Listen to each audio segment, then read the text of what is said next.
O tema dessa mensagem de hoje de manhã é a lápide. Diga assim, a lápide. O que é uma lápide? A lápide é uma pedra que contém uma inscrição para registrar a data em que uma pessoa nasceu e a data em que ela foi sepultada. E é colocada sobre um túmulo, a qual as pessoas, quando vão visitar o túmulo, tem aquela lápide para identificar de quem é o corpo. E a palavra do Senhor, no livro de Jeremias, conhecido como profeta chorão, um homem que se encontrava em meio a um caos, em que os sacerdotes, os ministros do templo do Senhor, estavam perdidos, fora da direção, e completamente levados por o vento, que o dispersavam da presença do Senhor. Jeremias, um homem ousado, corajoso, temido por Deus, que não se acovardou diante dos gigantes que estavam em Jerusalém. Muito ousado no falar, e em suas palavras escritas, muitas delas num calabouço, não desistiu da fé. Teve muitos motivos para abandonar a sua fé. Mas um homem que acreditava em um Deus que poderia mudar toda aquela situação. E por isso ele declara nesse texto: ó Senhor, esperança de Israel.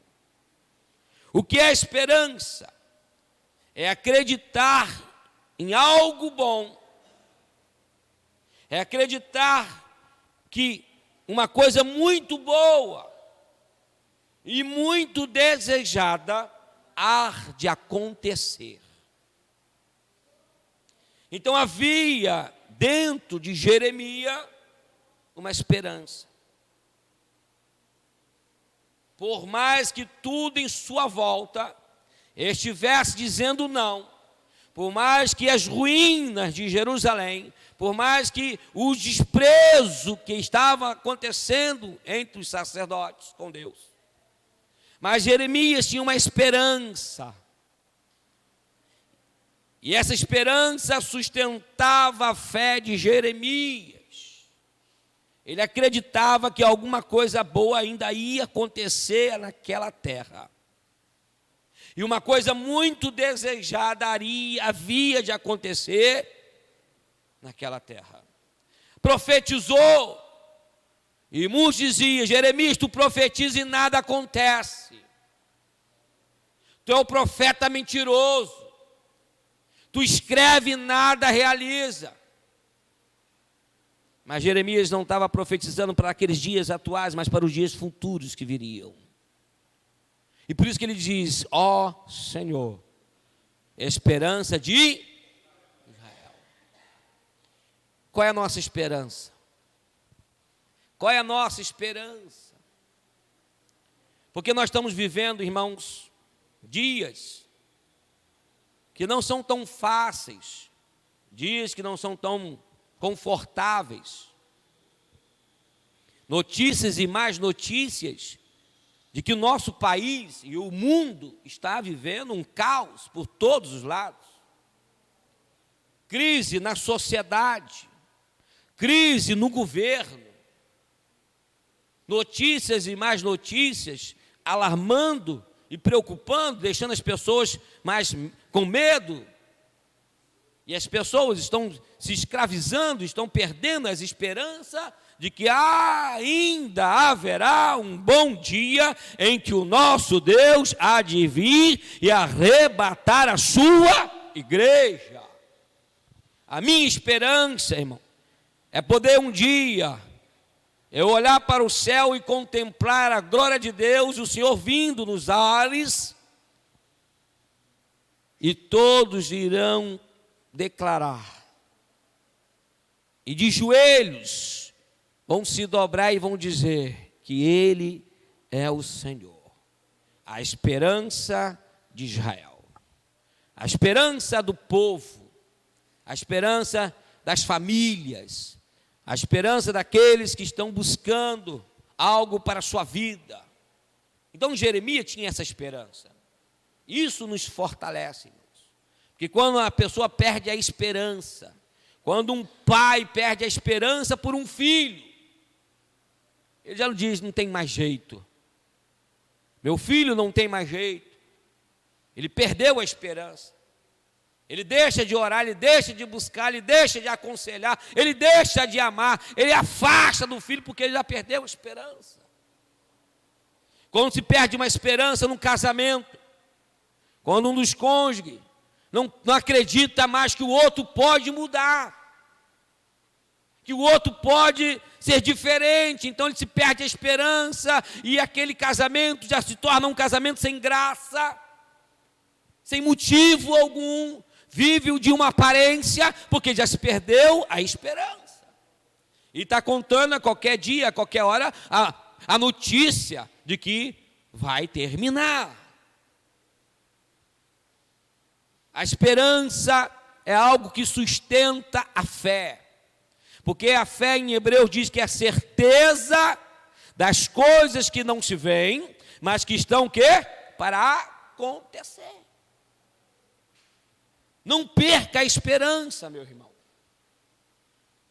Acredite que algo bom ainda há de acontecer no seu casamento. Acredite que algo bom ainda há de acontecer na sua família, com seus filhos, com seus pais. Acredite que algo bom possa ainda acontecer nessa empresa que você trabalha. Acredite. Porque é essa esperança que nos sustenta, irmãos. É essa esperança que nos faz nós levantarmos ao domingo pela manhã e nos arrumarmos, sairmos de casa e estarmos aqui no domingo pela manhã para adorarmos e bendizermos ao nome do Todo-Poderoso. Porém, Jeremias ele cita alguns pontos além da esperança. Ele diz: todos aqueles que te deixam serão envergonhados. Ontem o presbítero estava ministrando aqui a palavra, e ele citou muito bem a palavra daquele jovem que abandonou Cristo por causa da sua religiosidade. Nós estamos vivendo um período em que as pessoas são mais religiosos, vivem um protocolo, acreditam em si mesmos, do que em Cristo. Vive um modelo de vida pela qual eles se identificam e querem que Cristo seja de acordo com eles, e não eles de acordo com Cristo. A Bíblia diz que em uma cidade chamada Antioquia, havia um grupo de pessoas que faziam as boas obras, tinham bons costumes, e pessoas que tinham palavras, e diz a palavra que aquela cidade reconheceu que aquele grupo de pessoas pareciam com Cristo, foram chamados pequenos Cristo, porque eles pareciam com Cristo. E a gente vê que aquele jovem rico, lá no livro de Lucas 18, você depois pode acompanhar, fala que aquele jovem ele conhecia muitos mandamentos, conhecia muito a Bíblia, lia a Bíblia. Eu estou na igreja, já estou na igreja desde pequeno, pastor.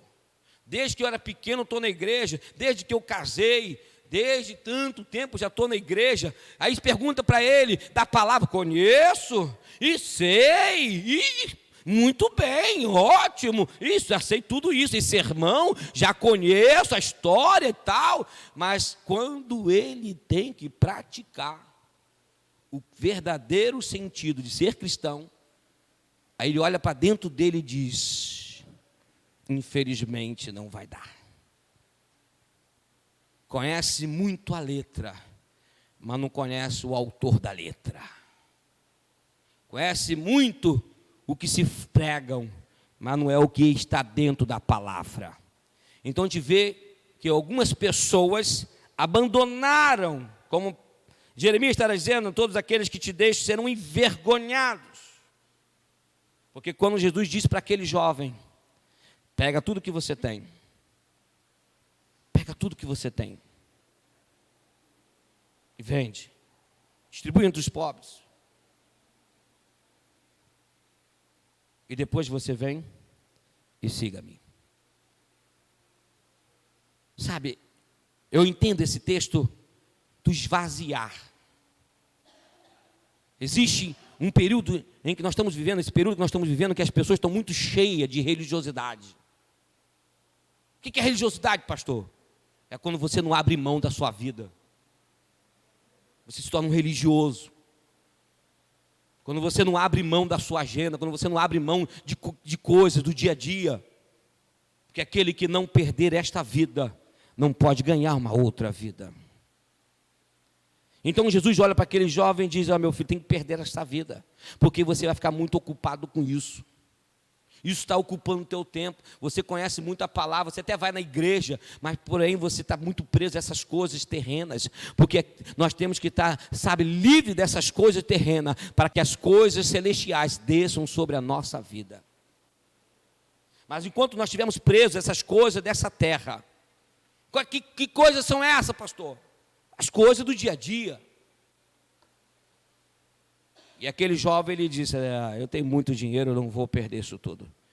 O senhor não sabe quanto custou esse curso, o senhor não sabe quanto custou esse meu diploma, o senhor não sabe quanto custou a minha faculdade, e agora está dizendo que eu tenho que largar tudo isso para seguir a Cristo? Não, é isso. O senhor não sabe quantas noites eu passei em frente a um livro, quantos dias eu passei para fazer isso, e agora eu tenho que largar isso tudo para seguir o Evangelho de Jesus Cristo, para seguir. Não.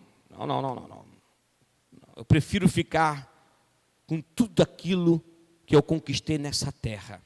E Jesus mesmo disse: não acumuleis para vós tesouro nesta terra, mas acumulei para vós outros tesouro diga para você, irmão, no céu. Mas aquele jovem estava acumulando tesouro nesta terra, riqueza.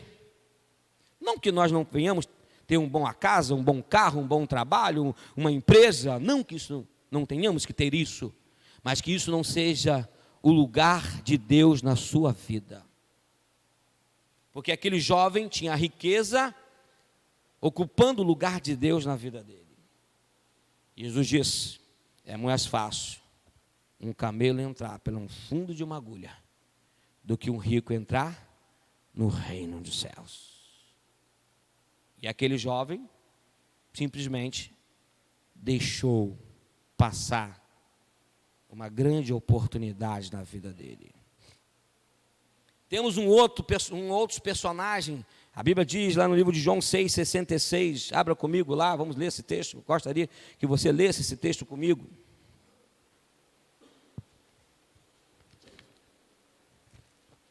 Livro de João 6, 66, o texto já diz bem claro, João 6,66, 666. Alguns tentam interpretar o número da besta. O número da besta está aqui, João 6,66. Quem é a besta? É todos aqueles que abandonam a Jesus Cristo. São os filhos da besta, são os abestados. É isso, pastor? Está na palavra, irmão. Vamos ver lá. À vista disso, muitos dos seus discípulos o abandonaram e já não andavam com ele.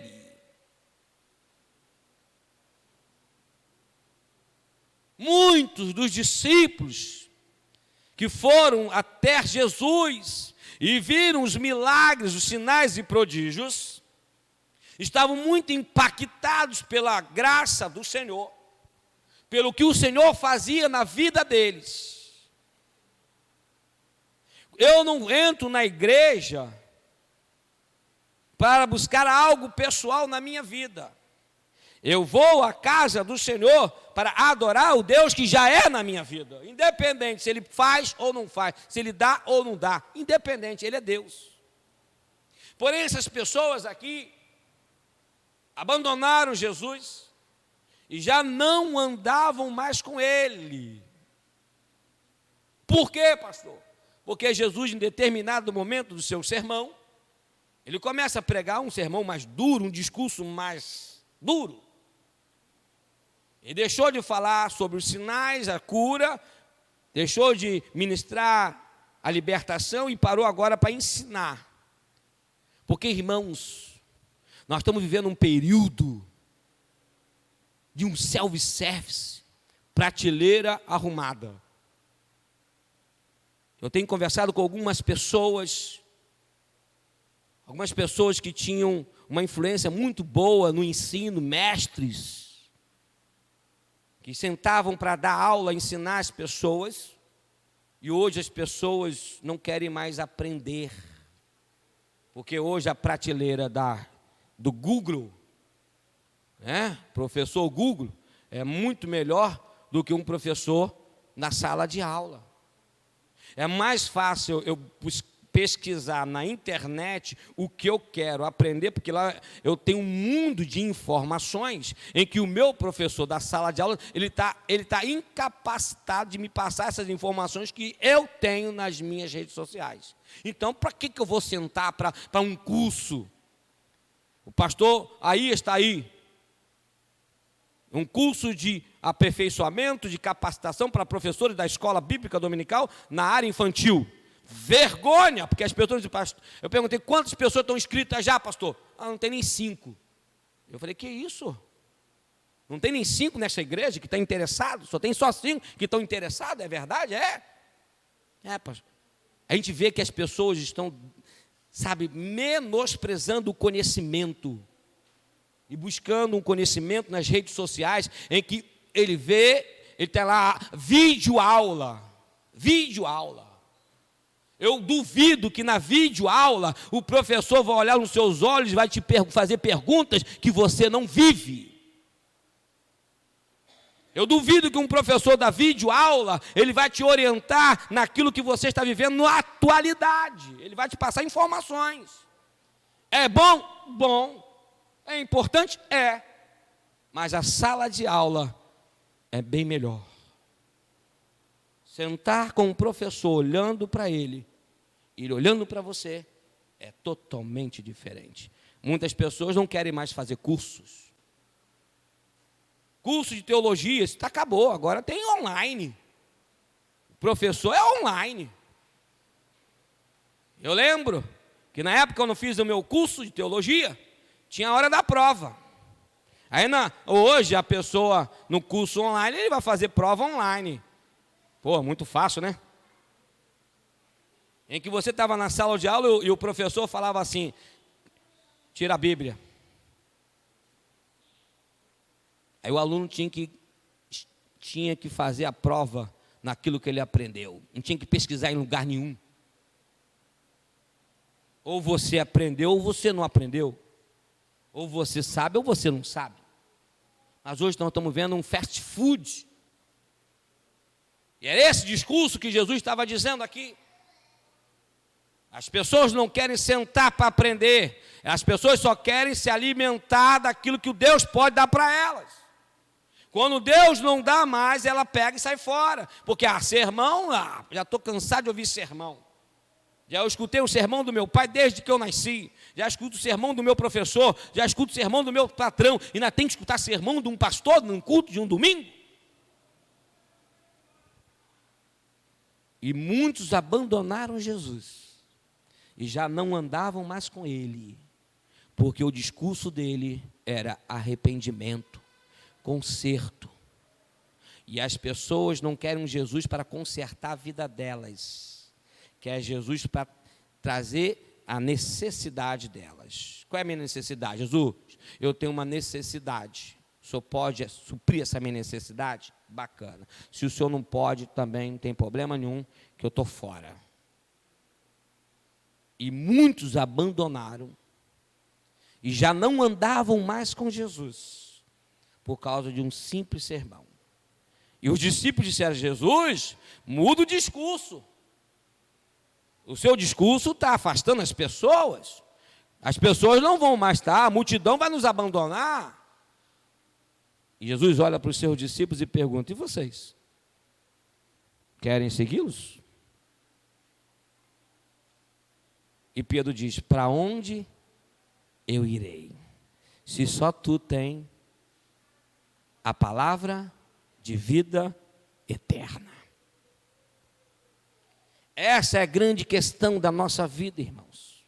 É o que Jeremias estava vivendo naquele momento. O momento que as pessoas estavam abandonando Deus, como Deus é na essência, para seguir os seus conceitos, a sua própria vida, preocupados em si mesmos, olhando para o seu próprio umbigo,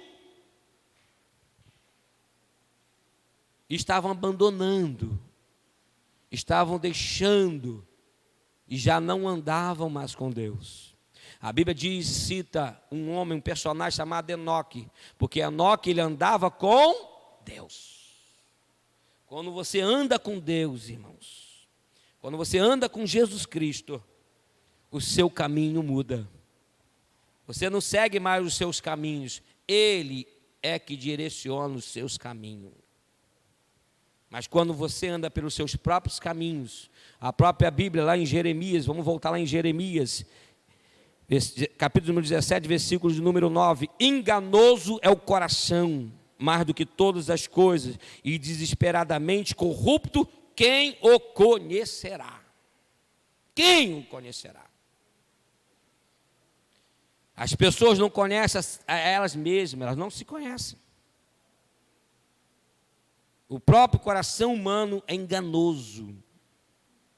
Por isso, quando Cristo é o centro da nossa vida, nós temos uma direção a seguir. Porque Ele mesmo diz: eu sou o caminho, a verdade e a vida. Ninguém vem ao Pai senão por mim. O caminho. A gente também vê outro personagem na Bíblia, abra comigo lá em 2 Timóteo.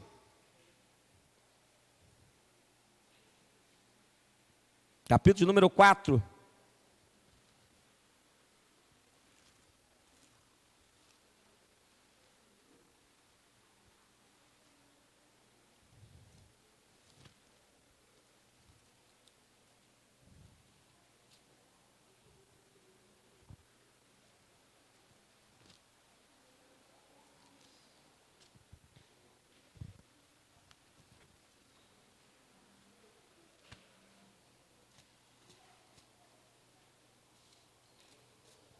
Segunda Timóteo, capítulo número 4, versículo de número 10.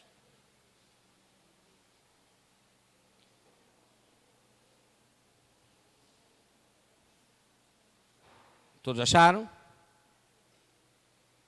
Versículo de número 9. Procura vir ter comigo depressa, porque Demas, tendo amado o presente século, me abandonou e se foi para Tessalônica. Crescente foi para a Galácia, Tito para a Dalmácia. Paulo estava preocupado, ele estava aqui muito angustiado, quando ele diz: vem, procura vir ter comigo depressa. Eu estou desesperado, precisando de um apoio, porque Demas, tendo amado o presente século, me abandonou. Tendo amado o presente século. Pergunto para o seu irmão assim: como anda o seu presente século?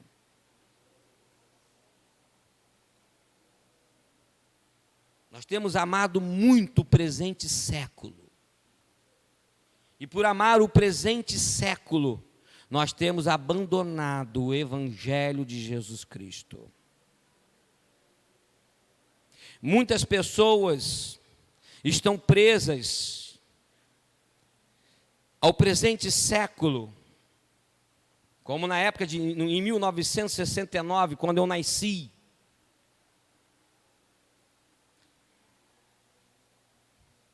O telejornal começou a expandir, o homem sobe à lua.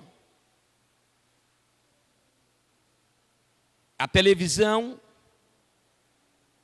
era um instrumento de uma grande tecnologia, de uma grande invenção de comunicação para toda a humanidade, em que a igreja naquele século, ela se alertou e alarmou todos os seus seguidores, dizendo: isto é do demônio. E muitas pessoas não tinham televisão em casa, porque os líderes diziam que aquilo ali é do diabo. E também tinha muitas pessoas que tinham televisão em casa para ficarem informados, terem acesso à comunicação. Mas foi um grande impacto para a igreja naquele século. Porque muitas pessoas, com a novidade, com a tecnologia nova que chegou, é como uma criança, que quando no seu aniversário ela ganha um presente, ela esquece até do bolo e vai brincar com o presente que ela gostou. Chamam de tirar foto, pega a criança para tirar foto, a criança está nem aí, ó. Olha, tentem ganhar a atenção da criança do mais que pode, mas se der o brinquedo, a criança está nem aí para bolo, está nem para foto. Ela quer brincar com o presente dela. Não é diferente dos seres humanos. O presente de Deus para o homem foi a televisão, porque, eu creio que Deus, Ele tem nos dado conhecimento para grandes invenções, porque coisas maiores farão em meu nome. Eu creio que a televisão é um meio de comunicação para propagar o Evangelho também, como também trazer as notícias, trazer ao tempo real o que está acontecendo no Brasil e no mundo. Mas naquela época, naquele século, quando a televisão chegou, foi o motivo de muitos cristãos deixarem de estarem congregando, porque agora eu já conheço o livro de João 3,16, o pastor já pregou várias vezes João 3,16. Eu prefiro ver a novela, eu prefiro assistir o jornal. Eu lembro quando eu ia na casa do meu avô, ele tinha uma televisão vermelha, a bateria, porque não tinha luz elétrica na roça. Ele ficava o dia todo carregando a bateria para assistir o Jornal Nacional, que essa semana fez 50 anos o Jornal Nacional. Eu tenho 50 anos. Ele sentava e toda a família sentava para assistir o jornal. Acabava o jornal, a bateria já estava indo embora, ele falava: agora vamos desligar, porque tem que assistir amanhã, não pode ficar sem televisão amanhã. Agora para assistir a novela no radinho. Antigamente a novela era no rádio. Quem lembra disso? Era no radinho.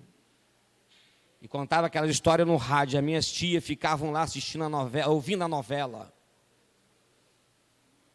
Porque meu avô dizia: a bateria só dá para o Jornal Nacional.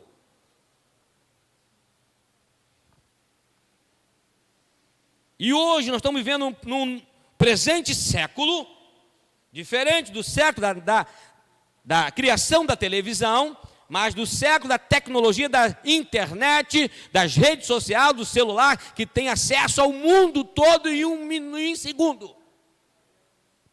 E com tudo isso, as pessoas estão abandonando, como Demas, que abandonou o Evangelho pelo amor ao presente século, e muitas pessoas estão deixando de caminhar, deixando de congregar, deixando de ler a Bíblia, deixando de aprender da palavra, mas não param de acessar as redes sociais.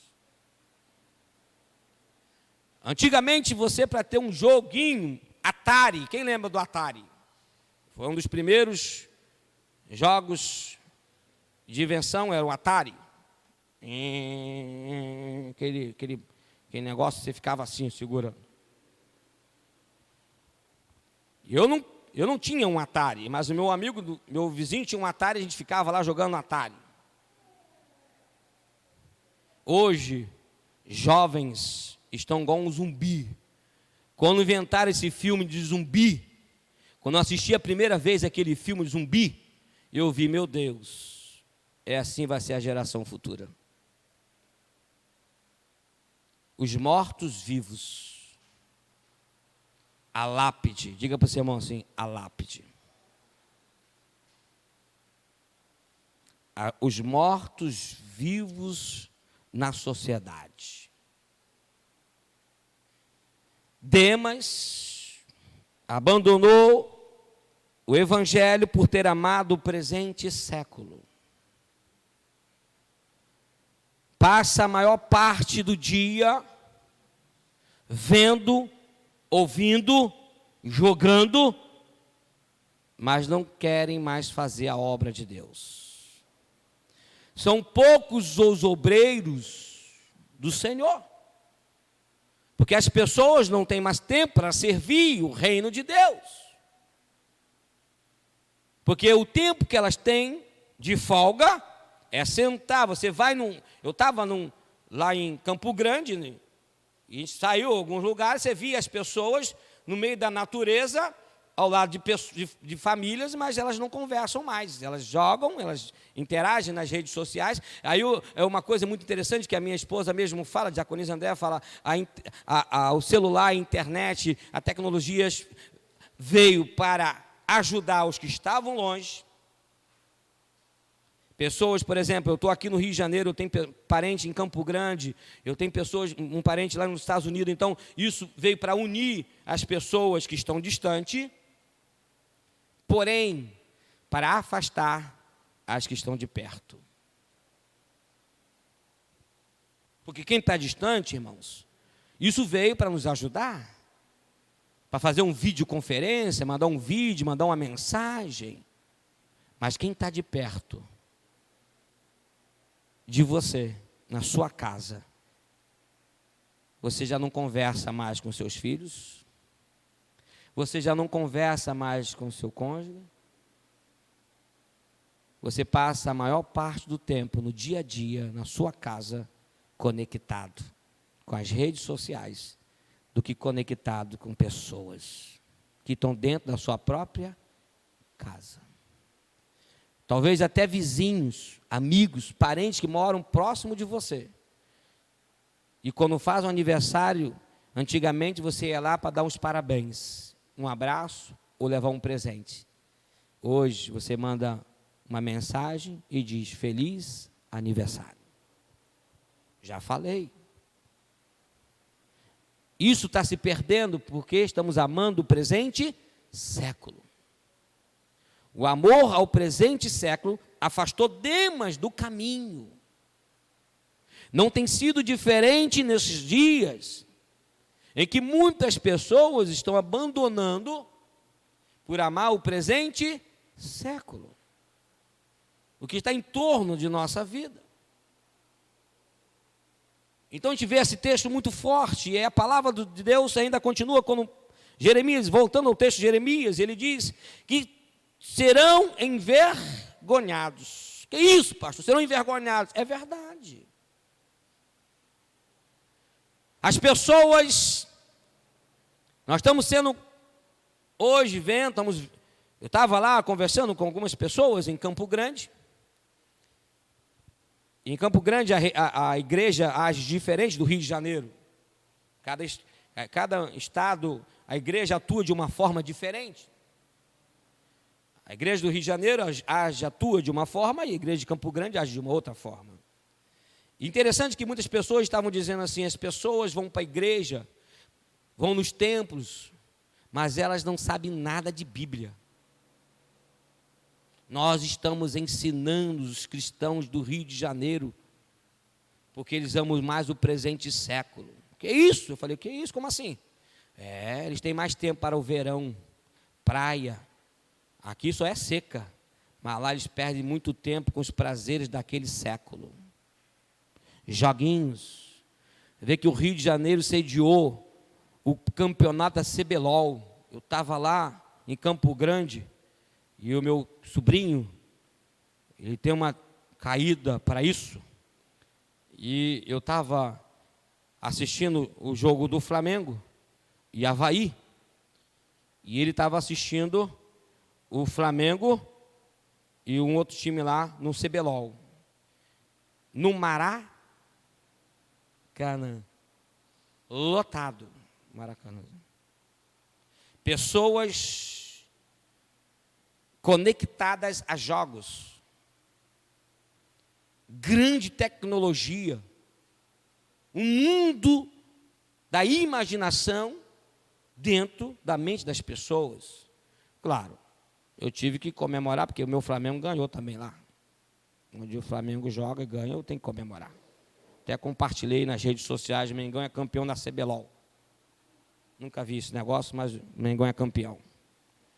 Mas você vê as pessoas, quantos jovens, crianças, estão presas a isso. Antigamente você via cruzada evangelística no Maracanã. E o Maracanã enchia para ouvir a palavra do Senhor. Eu já fui numa cruzada de João Ribe, quando o pastor João Ribe, da igreja Paz e Vida, pela primeira vez veio no Rio de Janeiro. Eu fui lá para ouvir a palavra. Sérgio Lopes, ouvi primeira vez Sérgio Lopes cantar lá no Maracanãzinho. E estava lotado. Hoje, as pessoas estão amando o presente século. Estão seguindo a esse presente século, mas não estão mais servindo a Cristo. Estão abandonando o Evangelho. Estão amando os prazeres desse século. E não estão mais fazendo a obra de Deus. Quanto tempo faz que você não vai para a rua evangelizar? Quanto tempo faz que você não vai no hospital falar do amor de Cristo? Quanto tempo você não vai visitar alguém, uma casa de recuperação, algum lugar, para falar do amor de Deus? Quantas pessoas estão abandonadas na rua? Quantas pessoas estão indo para as drogas? Quantas pessoas estão se desviando? Quantas pessoas estão se prostituindo? E você continua olhando para si próprio? Nós tivemos ontem a base missionária, é uma vergonha essa igreja, eu posso dizer mesmo, em que nós temos mais de 100 membros, tem membros que nunca botou o pé na base missionária.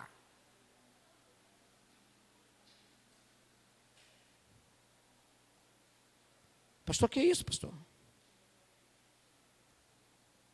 Aonde nós temos visto lá criança, ontem mesmo chegou um jovem, acabou, está vendo aquele monte de jovens saindo, um jovem chegou, o que tem aí? Tem futebol? Tem. Que hora que é? Você chega aqui 9 horas. Vou vir. Acaba a nossa reunião, eles estão pulando um muro, achando que lá é a igreja. Eles querem ficar o dia todo lá.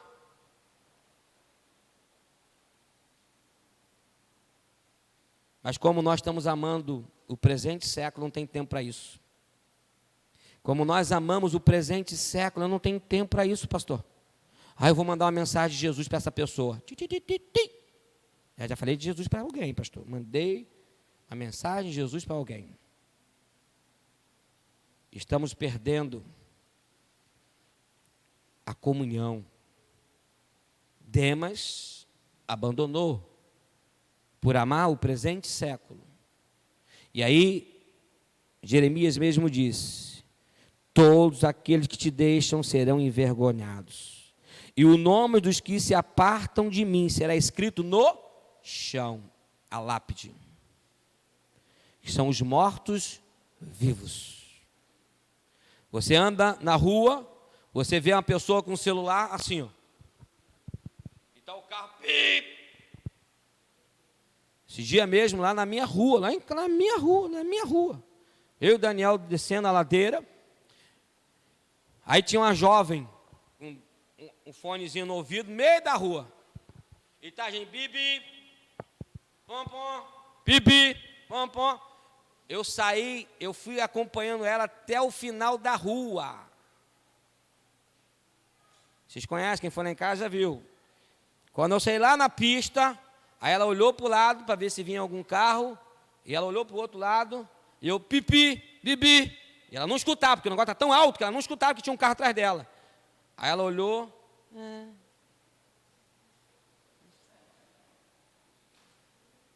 Zumbi. Estão tão presos a esse mundo, esse século, jovens que não estão mais estudando mais. As notas deles. Meu sobrinho agora passou numa prova, foi lá para Mato Grosso.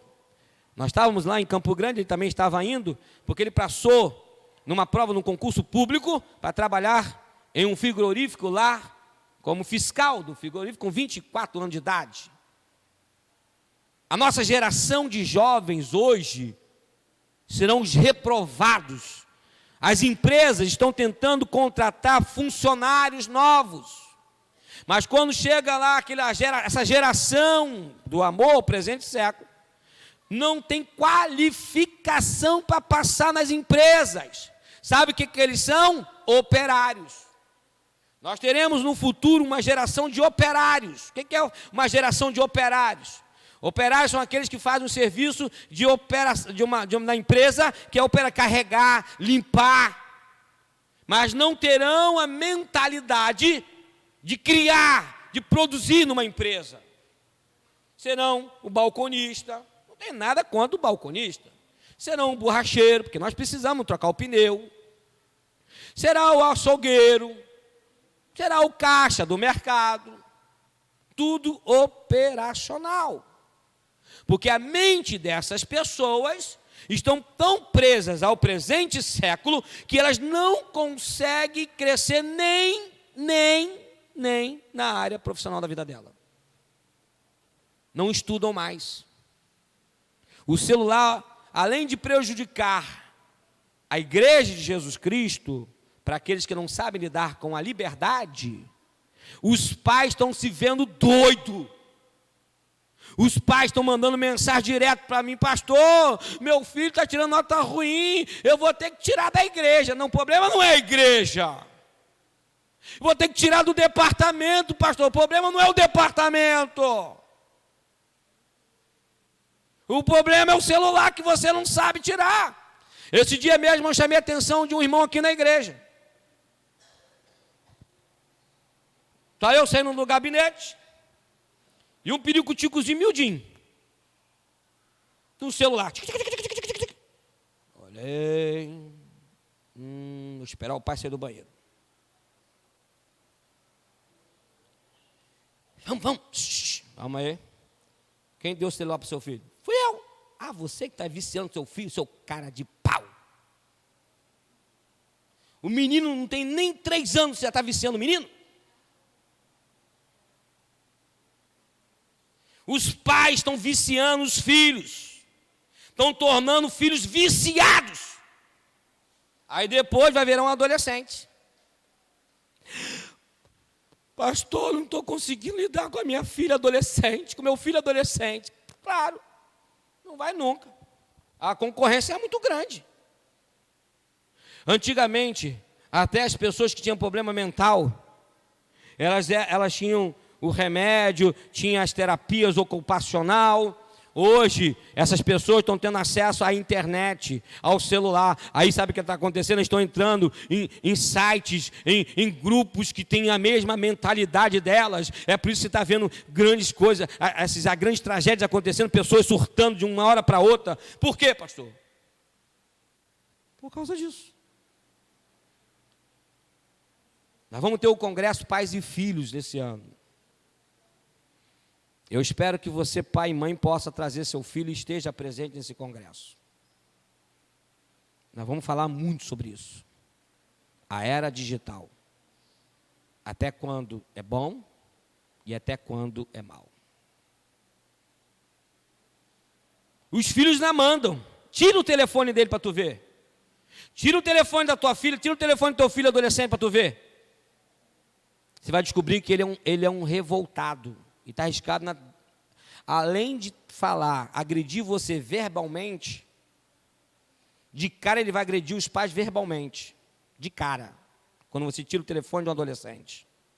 Ele vai agredir você verbalmente. Esse é o primeiro estágio. Segundo estágio, quando já está muito avançada, a pessoa já está tão dependente, a dependência é tão grande pelo celular, e quando você tira, ele agride verbalmente, se você retrucar, ele te agride fisicamente.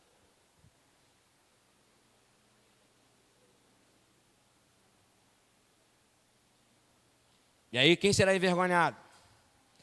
O provérbio mesmo diz: disciplina o teu filho, corrige o teu filho, até com vara. Ah, pastor, não pode falar mais que tem que dar uma palmada numa criança, porque agora a lei diz que a criança não pode mais bater nela. É? Não corrige não, meu filho. Não dá uma lapadinha de vez em quando para tu ver o que vai acontecer. Não pega uma varinha de goiaba. Hoje não tem muita goiabeira na estrada. Mas procura uma varinha, passa num cantinho, já leva para casa. Deixa lá, essa aqui é a goiabinha. Apresenta para o teu filho a goiabinha. Que toda vez que ele te desrespeitar você lembra ele da goiabinha no couro dele. Pastor, dá jeito? Não. Que tem filho que apanha e até gosta de apanhar. É tão safado que gosta de apanhar. Mas nunca ele vai esquecer. Quando ele ficar adulto, ele vai dizer lá na frente: olha, a minha mãe não era fácil não. Ela sentava a goiaba em mim. Eu na época não aprendia nada, mas hoje eu sei o quanto ela tentou me ajudar. É melhor você ouvir do seu filho no futuro dizendo que você bateu nele, deu uma coça bem dada, do que ele dizer: minha mãe nunca me corrigiu, meu pai nunca me corrigiu. Por isso que eu sou assim. Por isso que eu faço isso. É melhor ter a fama de que corrigiu do que ter uma fama de omisso dentro de casa. Tire agora. Tenha coragem para tirar do teu filho aquilo que está dominando ele, aquilo que está escravizando ele, aquilo que está fazendo dele um viciado. Isso é um abismo, porque um abismo leva ao outro. Se ele não tem controle com um aparelho celular, ele não vai ter controle com as drogas que vão oferecer para ele. É a porta de acesso à promiscuidade desse mundo. Ele não vai ter controle de entrar nas redes sociais para ver site pornô. Cresce o número de filhos de cristãos que estão tendo sentimentos homossexuais. Cresce. Por quê, pastor? Porque tem muitas crianças, filhos de cristão, que não têm a afetividade, elas sofrem de afetividade. Os pais não abraçam, os pais não beijam, os pais não andam junto com elas, o pai não diz que te ama, e só dá pancada, só dá duro, só diz não. Aí o filho entra numa rede social e conhece um outro jovem que é igual a ele. Eles vão se conhecer. Vamos marcar um encontro? Vamos. Eu estava lá com uma prima da minha esposa e ela estava me falando de um site, uma sala de conversa de namoro e amizade. E nós estávamos conversando com algumas pessoas interessantes que a pessoa... Não, eu visito esse site porque lá é bom, a gente conhece pessoas, e essa minha prima, ela do mundão, né? Ela falou assim: eu também conheço. Lá é pegação e corte. O que é esse corte? É matador, marcou e cortou. Eu falei: é mesmo?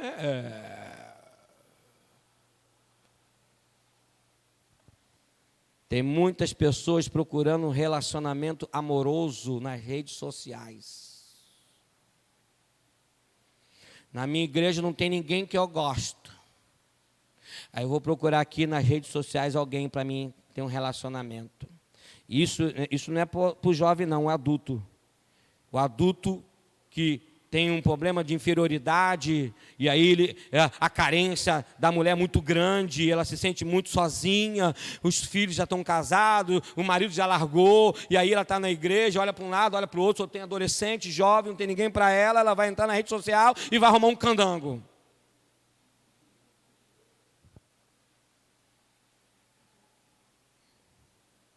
E aí vai ser envergonhado. Apartam de mim, e será escrito no chão, porque abandonam o Senhor, a fonte das águas. Pergunta para o seu irmão, qual é a sua fonte? Qual é a sua fonte? Qual é a sua fonte espiritual? Qual é a sua fonte emocional? Qual é a sua fonte financeira? Qual é a sua fonte? Jeremias estava gritando por socorro ele clama aqui por socorro. Porque as pessoas não tinham mais a fonte de Deus.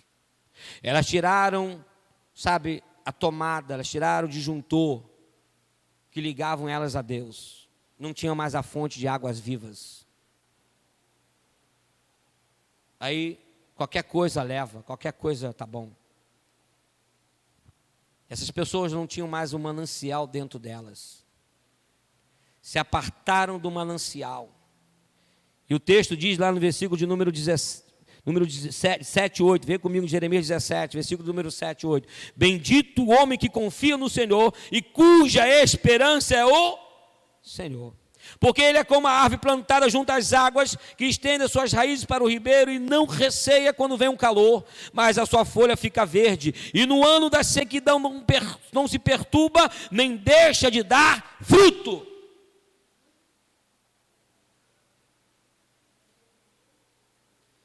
No ano da sequidão, o que é o ano da sequidão, pastor? É o ano da escassez, é o ano da dificuldade. Talvez nós estamos passando um ano muito difícil. Talvez você esteja passando por um ano muito difícil na sua vida. Uma sequidão emocional enorme. Uma sequidão financeira enorme. Uma sequidão espiritual enorme. Mas mesmo que esteja vivendo um ano de sequidão, a palavra diz que não se perturba. Porque, irmão, o crente perturbado não é mole, não.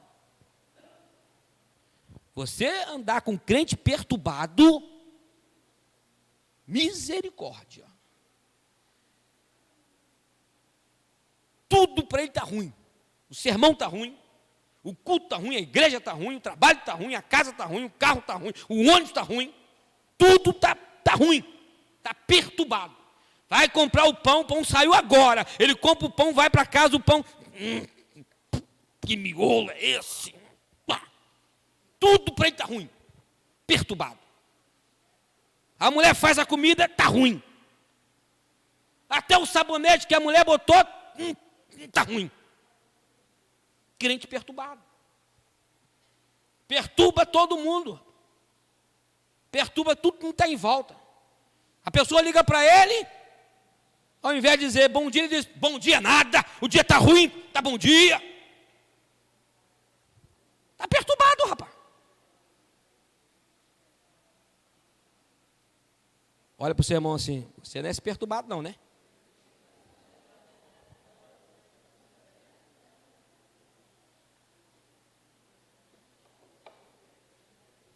Porque uma pessoa que mesmo esteja passando por dificuldade, mesmo que esteja passando por um deserto, ela continua dando fruto. Ela continua produzindo. Ela continua fazendo a obra, ela continua amando.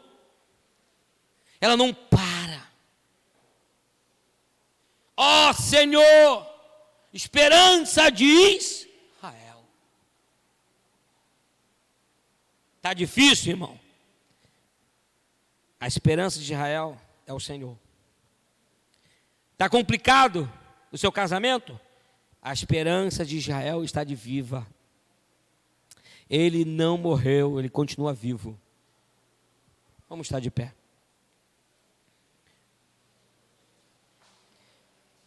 não deixa de dar fruto.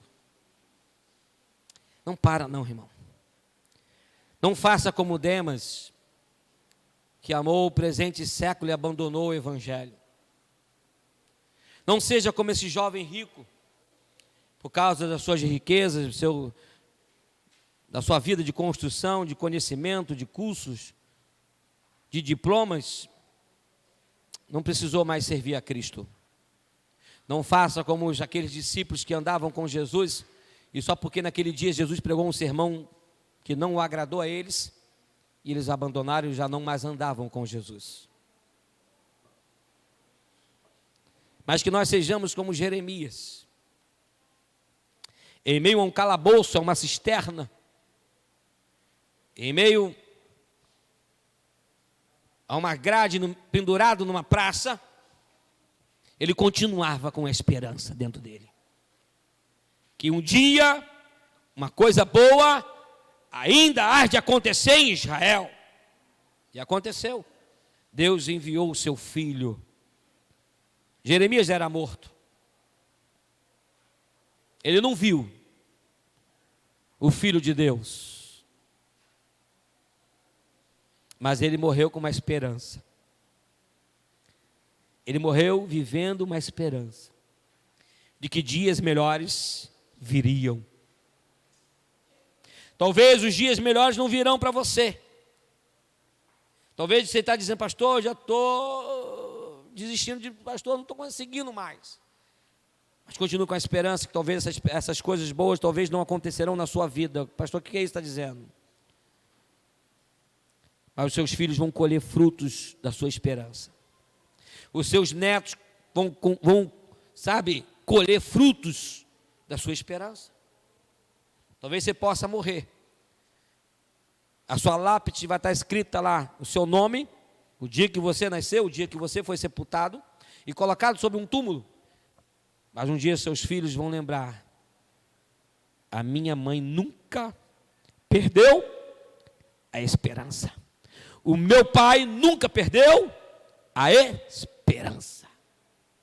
Os meus filhos nunca perderam a esperança.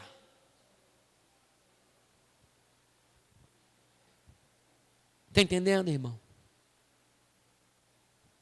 Está difícil? Tá. Para todo mundo. Mas não perca a esperança. Eu quero orar com você. Quero te convidar a você sair do seu lugar, vem aqui na frente.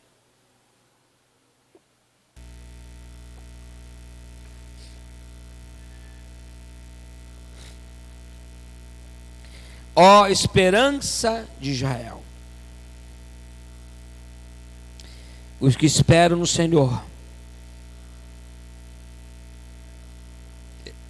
é um homem bendito. Bendito o homem que confia no Senhor e cuja esperança é o Senhor. Você está com uma esperança no seu casamento? Sai do seu lugar, vem aqui na frente. Você está com uma esperança que seus filhos vão ser obreiros na casa do Senhor? Sai do seu lugar, vem aqui na frente. Você tem uma esperança de uma vida espiritual melhor? Sai do seu lugar, vem aqui na frente. Não sepulte o que não é para sepultar. Não coloque uma pedra, uma lápide em um caixão que não é para sepultar. Não sepulte o seu casamento. Não sepulte a tua vida espiritual. Não sepulte a tua família. Tenha esperança que um dia vai melhorar.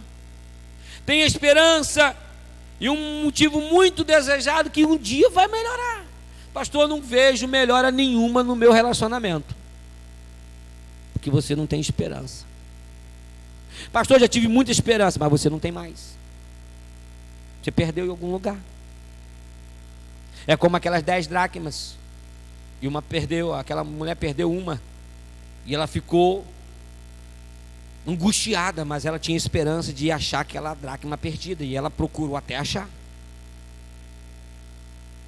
Esperança. Não desista jamais dos teus sonhos. Não desista jamais da sua própria vida. Porque tem muitas pessoas que já estão sepultando a sua própria vida, não querem mais viver, estão sem esperança alguma de que alguma coisa nova possa acontecer. Mas o Senhor, Ele me deu essa palavra para ministrar para nós nesta manhã, para nós, e nós, eu digo nós, eu também. Que bendito o homem que confia no Senhor e cuja esperança é o Senhor. Não desista jamais. Deus não deu a última palavra. Jeremias, eu sou contigo. É o que Deus dizia para Jeremias, em meio a um caos da vida. Ele dizia: Jeremias, eu estou contigo. Mas Senhor, não vejo nada. Mas Jeremias, eu estou contigo. E Jeremias diz: cura-me, Senhor. Depois de ele dizer essas palavras, ele entende o propósito da esperança. Talvez você ainda não entendeu o propósito dessa esperança. Jeremias fala assim: então, Senhor, cura-me, salva-me, cura-me, porque eu preciso ser curado. Eu perdi a esperança. Cura-me, salva a minha vida, a minha alma, pois eu ando inquieta, sendo levada de um lado para o outro. Salva-me, Senhor. Salva-me, Senhor. Pois eu tenho visto muitas pessoas abandonando meu casamento, eu já até abandonei. Os meus filhos já abandonei-os. A igreja já abandonei há muito tempo. Meu trabalho, meus estudos, eu já abandonei tudo isso, Senhor. Eu preciso ser curado. Cura-me, Senhor. Salva-me, Senhor. Esse era o clamor de Jeremias. Que haja cura dentro de nós. Que jamais venhamos perder a esperança de que dias melhores virão. No chão abandonado, que as coisas boas vão voltar a acontecer. Ainda que tudo diga não em tua volta, meu irmão. Ainda que tudo esteja dizendo ao contrário do que eu estou pregando aqui nesta manhã. Deus não abandonou você. Você não está sozinho nesta situação. Ele é o Senhor, a esperança de Israel. Coloca a mão no teu coração, meu irmão. Feche teus olhos. Deixa o Espírito Santo falar com você. Deixa Ele curar essas raízes de amargura que estão entrelaçadas em teu coração. É como uma árvore que muitas das vezes a gente passa na estrada, em meio a uma montanha de pedra, tem uma árvore com as suas raízes dentro das pedras.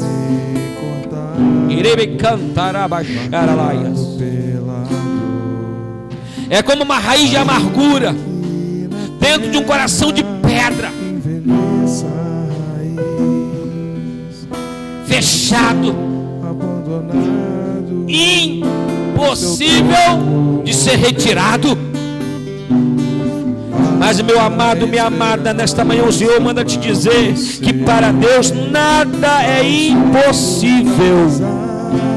Até uma raiz de amargura, um coração de pedra, Deus pode mudar este cativeiro, porque Ele é a esperança de Israel. Ele é a esperança de Israel. Ele pode tirar essa raiz, porque Ele é o único cirurgião espiritual. O médico não vai entender porque essa angústia, tanto exame que você faz, tanta depressão, tanta dor de cabeça, coisas que estão acontecendo na tua vida, saúde, de pior a pior, e o médico diz: já fiz todos os exames, mas eu não identifiquei nada. Você não tem nada, mas você continua com aquela dor no peito. Faz o outro exame, vai no outro médico, e você fica mais preocupado ainda, porque aquela dor não sai de dentro de você.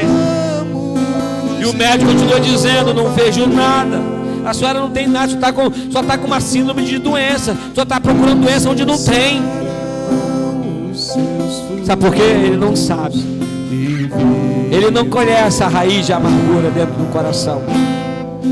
Os exames não mostram, mas o Espírito Santo nesta manhã está mostrando, porque Ele é o médico do médico, Ele é o cirurgião dos cirurgiões, Ele é o que tem o poder de entrar. E nesta manhã Ele está fazendo uma cirurgia.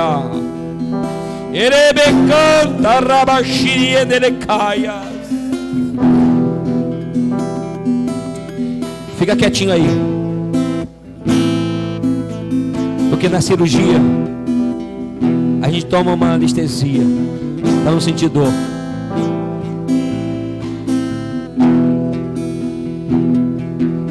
Deixa ele trabalhar agora, deixa ele tirar essa raiz dentro de você. Será que você nesta manhã pode dizer: Senhor, tira essa dor do meu peito, tira essa dor da minha alma, tira, Senhor. Essa seta que todo dia bate na minha cabeça é uma dor insuportável que eu sinto todos os dias na minha cabeça. Tira essa fisgada no meu corpo, Senhor. Eu não sei do nada, eu tenho umas fisgadas no meu corpo. Senhor, eu estou me sentindo trêmula de vez em quando, minha pele começa a tremer, minhas mãos tremem do nada. Senhor, cura-me.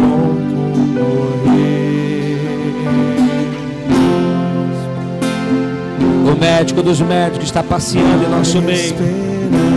O médico dos médicos, cirurgião dos cirurgiões estão passando em nosso meio. Ele está passando com o seu bisturi, ele está passando, olha aí. Sinta isso sendo retirado da tua vida. Sinta, porque Ele é a esperança de Israel. Ele não esqueceu de você. Ele não abandonou você. O choro, meu irmão, pode durar uma noite inteira, mas a esperança do Senhor brilhará ao amanhecer.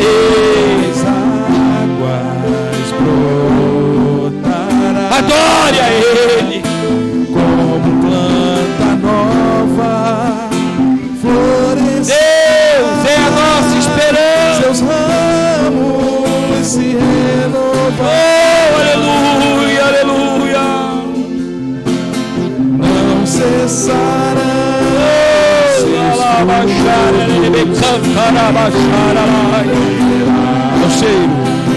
Ao cheiro das águas brotará, como planta nova florescerá, seus ramos se renovarão.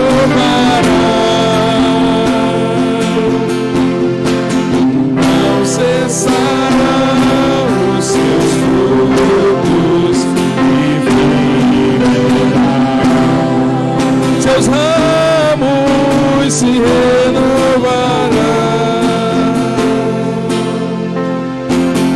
Não cessarão os seus frutos e viverá.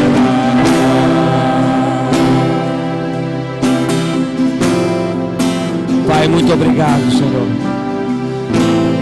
Muito obrigado, Senhor. Pois aquilo que o homem não pôde fazer, o Senhor fez nesta manhã em nossas vidas. Aplauda Ele, glorifica o Senhor. Volte para o seu lugar. Aleluia. Aleluia.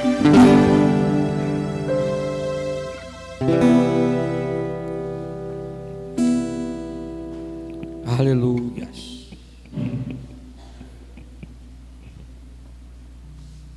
Meus irmãos, logo mais eu estarei novamente ministrando uma palavra totalmente revelada de Deus para os nossos corações logo mais. Qual é a palavra, Senhor? Eu não vou orar, mas não falta não, porque tem coisas boas na nossa vida que a gente não pode deixar passar. Amém? Nessa semana nós